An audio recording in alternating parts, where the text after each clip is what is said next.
Bismillahirrahmanirrahim. I begin with the name of God, the most compassionate, the most merciful. Assalamu alaikum. May peace be upon all of you.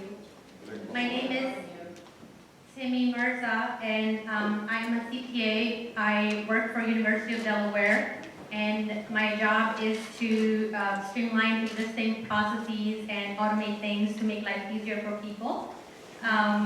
I would like to thank all of you for taking the time to be here. It's truly a privilege for me to be here speaking in front of all of you. I came across a post on Facebook recently which said, you don't need religion to have morals.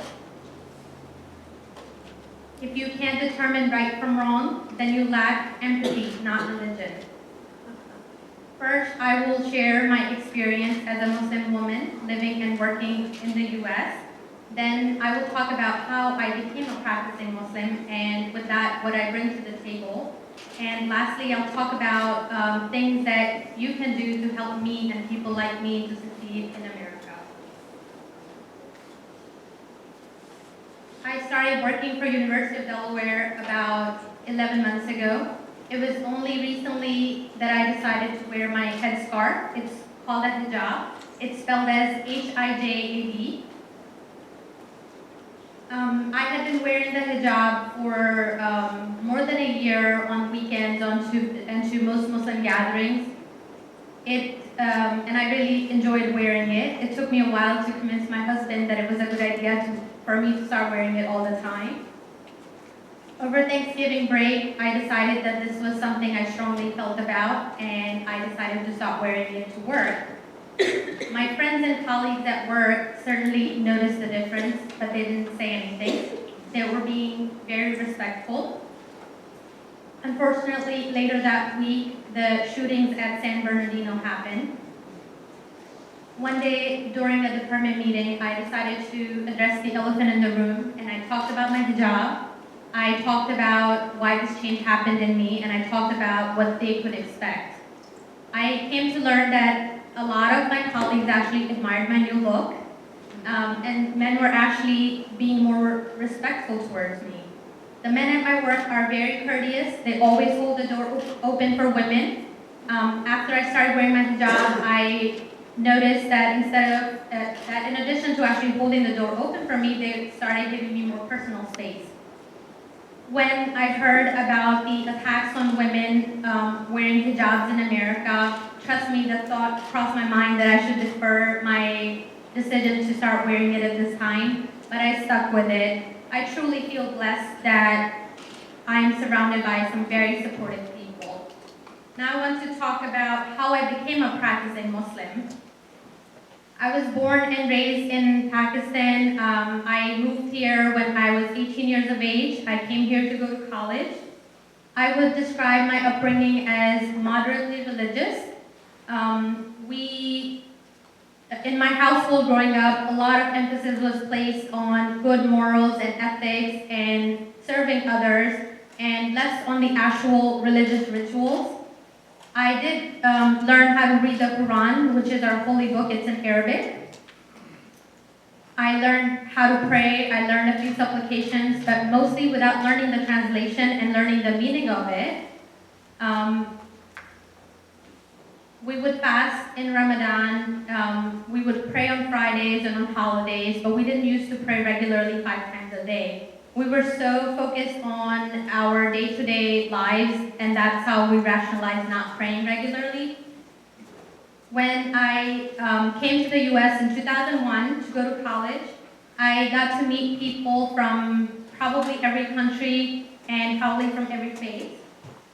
I met a shy, kind-hearted young man who soon became my husband. The focus of my life became getting good education. My husband did a great job in getting me assimilated in the US. After graduating, I started working for a CPA firm in 2005, and I later became a CPA. I was very ambitious. I wanted to move up, get ahead.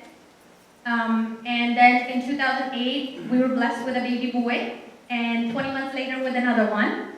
So my everyday life just literally became a juggling act. I love my husband, I love my children, but I love working too. And we got so busy with our lives that we stopped thinking about God. Remembering God actually became something that we only did in the background. And we stopped performing most religious rituals.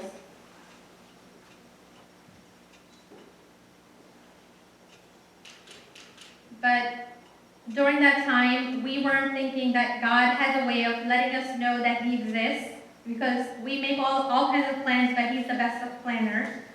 With 2 young kids and a demanding job, life for me became very hard to manage.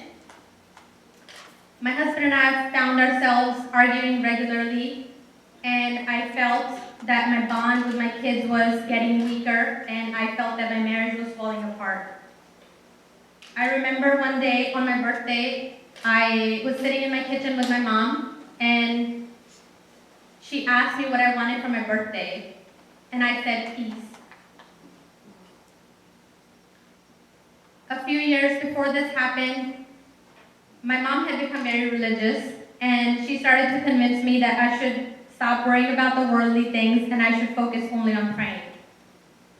Nearly every conversation I had with my mom ended up becoming a conversation about the religion, and it always ended in an argument, because I felt that my mom was in a totally different stage in her life where she didn't have to worry about little kids and diapers and bottles, so it was easier for her to say that I should drop everything and start praying. That day when I cried on my birthday wanting to find peace, inevitably she told me I should start praying. And guess what? I didn't listen. A few more months went by and things kept getting worse.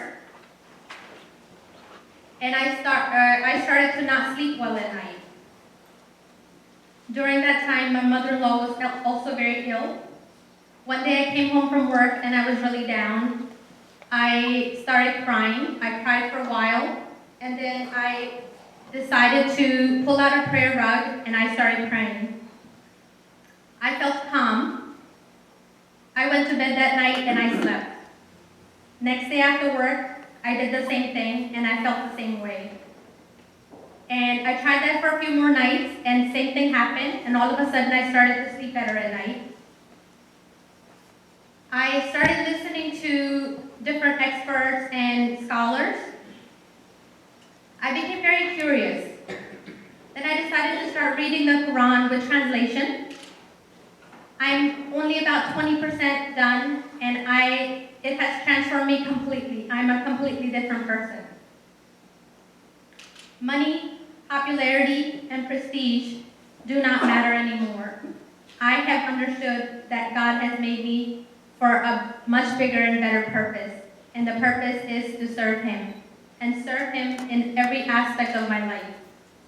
I'm more mindful, more compassionate, honest, and caring, and these are some of the characteristics I see in many of the practicing Muslims around me. Let me give you a few examples.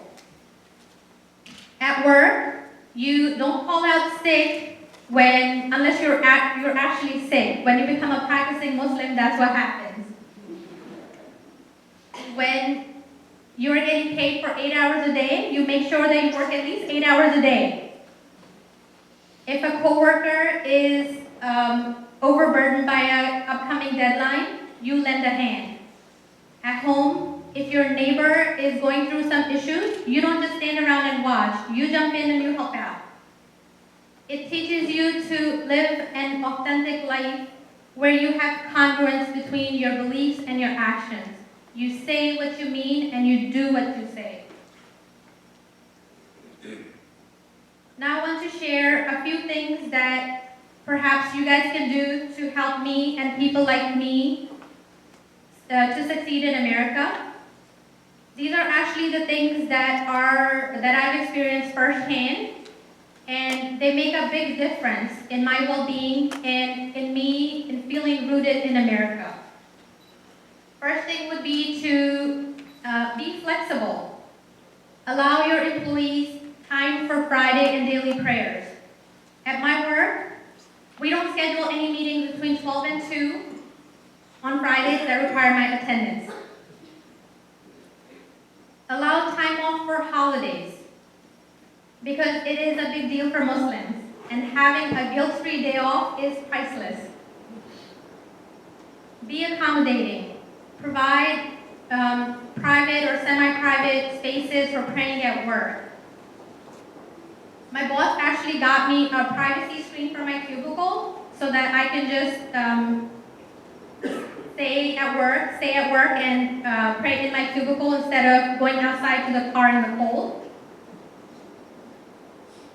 And lastly, be supportive. Talk to Muslims.